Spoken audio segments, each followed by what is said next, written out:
നമസ്കാരം. ടൈം മീഡിയയിലേക്ക് സ്വാഗതം.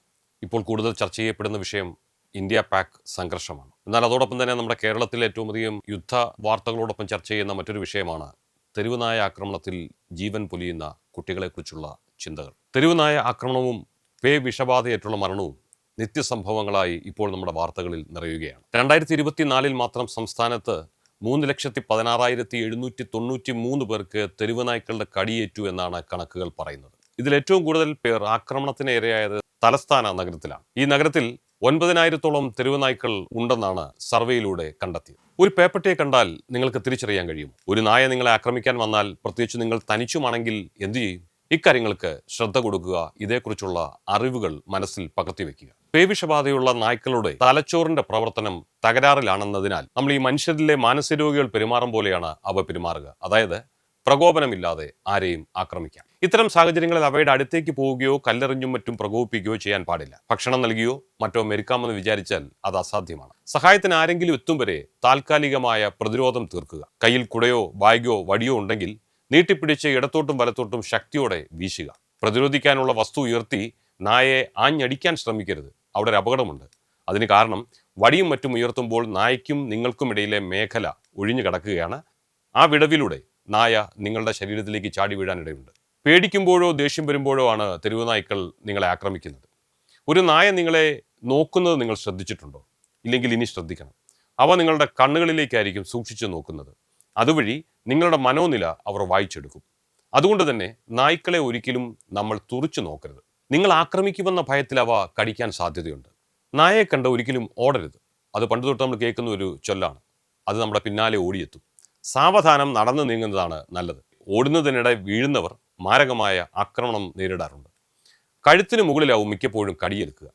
പേവിഷം അതിവേഗം തലച്ചോറിലെത്തുമെന്നതിനാൽ വീണുപോയാൽ ചുരുണ്ടു കിടന്ന് തലയിൽ കടി കൊള്ളാതെ എങ്ങനെയും നോക്കണം. ഇനി നിർഭാഗ്യവശാൽ നിങ്ങൾക്ക് കടിയേറ്റാൽ എന്താണ് ചെയ്യേണ്ടത്? നായയിൽ നിന്നും ഉണ്ടായ ആക്രമണത്തിൽ കടിയേറ്റതോ നഖം കൊണ്ട് മുറിഞ്ഞതോ ആയ ഭാഗം ഒഴുകുന്ന വെള്ളത്തിൽ 15 മിനിറ്റ് സോപ്പിട്ട് കഴുകണമെന്നാണ് ആരോഗ്യ വിഭാഗം നമുക്ക് നൽകുന്ന മുന്നറിയിപ്പ്. ആ സോപ്പ് ഉപയോഗിക്കുമ്പോഴും കാരത്തിന്റെ അളവ് കൂടുതലുള്ള അലക്കു സോപ്പ് പോലെയുള്ള സോപ്പുകളാണ് ഏറെ നല്ലതെന്ന് പറയപ്പെടുന്നു. മുറിവ് മൂടി വെക്കുക, തുന്നലിടുക, മഞ്ഞൾപ്പൊടിയോ മറ്റോ പുരട്ടുക എന്നിവ ദോഷം ചെയ്യും. ഇത്തരം നാടൻ പ്രയോഗങ്ങൾ ദയവായി ചെയ്യരുത്. വൈറ്റമിൻ സി അടങ്ങിയ നാരങ്ങ നീര് വൈറസ് പ്രതിരോധത്തിന് നല്ലതാണെന്ന് പറയുന്നു.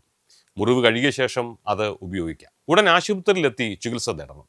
നായ മാത്രമല്ല, നായ്ക്ക് പുറമെ പൂച്ച, വവ്വാൽ, കുരങ്ങ്, പെരിച്ചാഴി എന്നിവയിലൂടെ പേവിഷബാധ ഉണ്ടാകാറുണ്ട്. വളർത്തുമൃഗങ്ങൾക്ക് യഥാസമയം പ്രതിരോധ കുത്തിവയ്പ് എടുക്കണം. അതിൽ അലംഭാവം ഒരിക്കലും കാണിക്കരുത്. മുഖ്യ സംശയം ഇതാണ്: വാക്സിനുകൾ എത്ര കണ്ട് ഫലപ്രദമാണ്? വാക്സിനുകൾ കൃത്യമായി എടുത്തിട്ടും എന്തുകൊണ്ടാവും മനുഷ്യരിൽ ഈ വൈറസ് കടക്കുന്നതെന്ന സംശയം പല കോണിൽ നിന്നും ഉയരുന്നുണ്ട്. മെഡിസിൻ കൃത്യമായി സൂക്ഷിക്കാൻ കഴിയുന്നില്ലെന്നൊരു ഭാഗം വാദിക്കുമ്പോൾ ആരോഗ്യവകുപ്പ് നമ്മൾ ശ്രദ്ധിക്കേണ്ട കാര്യങ്ങളെക്കുറിച്ചാണ് പറയുന്നത്. പേവിഷബാധ റിപ്പോർട്ട് ചെയ്ത സാഹചര്യത്തിൽ മുറിവ് കഴുകുന്നത് വളരെ പ്രധാനമാണെന്ന് വിദഗ്ധർ പറയുന്നു. രോഗം ബാധിച്ച മൃഗങ്ങളുടെ ഉമിനീരിൽ നിന്ന് മനുഷ്യരിലേക്ക് പകരുന്ന മാരകമായ വൈറസാണ് ഈ റാബീസ്. വളർത്തുമൃഗങ്ങളുമായി സ്ഥിരമായി ഇടപെടുന്ന വ്യക്തിയാണ് നിങ്ങളെങ്കിൽ കടിയേറ്റില്ലെങ്കിൽ പോലും പേവിഷബാധ പ്രതിരോധിക്കാൻ മുൻകൂട്ടി വാക്സിൻ എടുക്കേണ്ടതുണ്ട്. വളർത്തുമൃഗങ്ങളുമായോ മറ്റു മൃഗങ്ങളുമായോ ഇടപെടുമ്പോൾ ഉണ്ടാകുന്ന ചെറിയ മുറിവുകൾ, പോറലുകൾ പോലും ഒരിക്കലും അവഗണിച്ച് കളയരുത്. പ്രതിരോധ കുത്തിവയ്പ് എല്ലാ സർക്കാർ ആശുപത്രികളിലും സൗജന്യമായി ലഭിക്കും. അതുകൊണ്ട് തന്നെ മൃഗങ്ങളുടെ കടിയേറ്റാൽ ഉടൻ തന്നെ വൈദ്യസഹായം തേടാൻ മടിക്കരുത്. മൃഗങ്ങളുടെ കടിയേറ്റാൽ ശ്രദ്ധിക്കുന്നത് പോലെ തന്നെ ഇവയെ കൈകാര്യം ചെയ്യുന്ന കാര്യങ്ങളും ചില നിർദ്ദേശങ്ങളും നമ്മുടെ നിയമത്തിൽ പറയുന്നുണ്ട്.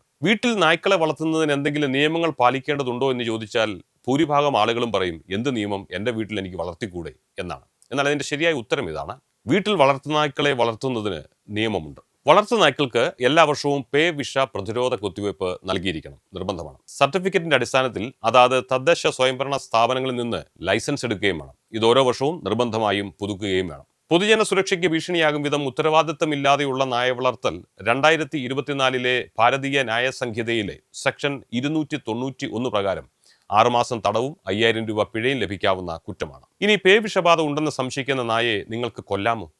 നിങ്ങൾ കരുതും അത് കൊന്നുകളഞ്ഞു കഴിഞ്ഞാൽ മറ്റു മനുഷ്യരെ രക്ഷിക്കാമല്ലോ എന്ന്. കൊല്ലാൻ പാടില്ല എന്നാണ് നിയമം. പകരം അതിനെ 10 ദിവസം നിരീക്ഷിച്ച് പേവിഷബാധയുണ്ടെന്ന് ഉറപ്പാക്കിയാൽ സ്വാഭാവികമായ മരണത്തിന് വിട്ടുകൊടുക്കണമെന്നാണ് ചട്ടം. തെരുവുനായ്ക്കളുടെ എണ്ണം നിയന്ത്രിക്കാൻ നിയമപരമായ മാർഗത്തെക്കുറിച്ച് നോക്കിയാൽ തെരുവുനായ്ക്കളെ കൊല്ലുന്നത് നിയമം നിരോധിച്ചിട്ടുണ്ട് എന്ന കാര്യം എപ്പോഴും ഓർമ്മയിലുണ്ടാവണം. തെരുവുനായ്ക്കൾക്ക് പൊതുനിരത്തിൽ നിശ്ചിത സ്ഥലത്ത് ആഹാരം നൽകാൻ നിയമം അനുവദിക്കുന്നുണ്ട്. തദ്ദേശ സ്വയംഭരണ സ്ഥാപനങ്ങൾ ഫീഡിംഗ് പോയിന്റുകൾ നിശ്ചയിക്കുകയും ആഹാരം നൽകുന്നവർക്ക് ഇത് സംബന്ധിച്ച് നിർദ്ദേശം നൽകുകയും വേണമെന്നുമാണ് ചട്ടം. വളർത്തുനായ്ക്കളോടുള്ള ക്രൂരത തടയാനും നിയമമുണ്ട്. ഭാരതീയ നിയമസംഹിതയിലെ 325 പ്രകാരവും നായ്ക്കളോട് ക്രൂരത കാണിക്കുന്നത് 6 മാസം തടവും 5000 രൂപ പിഴയും ലഭിക്കാവുന്ന കുറ്റമാണ്. അതുകൊണ്ട് തന്നെ നായ്ക്കളോടോ മറ്റു വളർത്തുമൃഗങ്ങളോടോ നമ്മുടെ കൈക്കരുത്ത് കാണിക്കാമെന്ന് വിചാരിച്ചാൽ സാധ്യമല്ല. നിയമം അവർക്കുമുണ്ട്. ഇന്ന് തെരുവിൽ ജനങ്ങളുടെ അത്രയും തന്നെ നായ്ക്കളും ഉള്ളതിനാൽ ശ്രദ്ധയും ജാഗ്രതയും വെറും ആവശ്യമല്ല, അത്യാവശ്യമാണ്. ഒരു പേപ്പട്ടിയെ എങ്ങനെ തിരിച്ചറിയാം? പതിവിലും കൂടുതൽ ഉമിനീർ വായിലൂടെ പതഞ്ഞ് ഒലിച്ചുകൊണ്ടിരിക്കും ഇത്തരം നായ്ക്കളുടെ. ലക്ഷ്യബോധമില്ലാതെ വെച്ചാകും നടക്കുക. ഭക്ഷണം കഴിക്കാനും വെള്ളം കുടിക്കാനും വിമുഖത കാണിക്കും.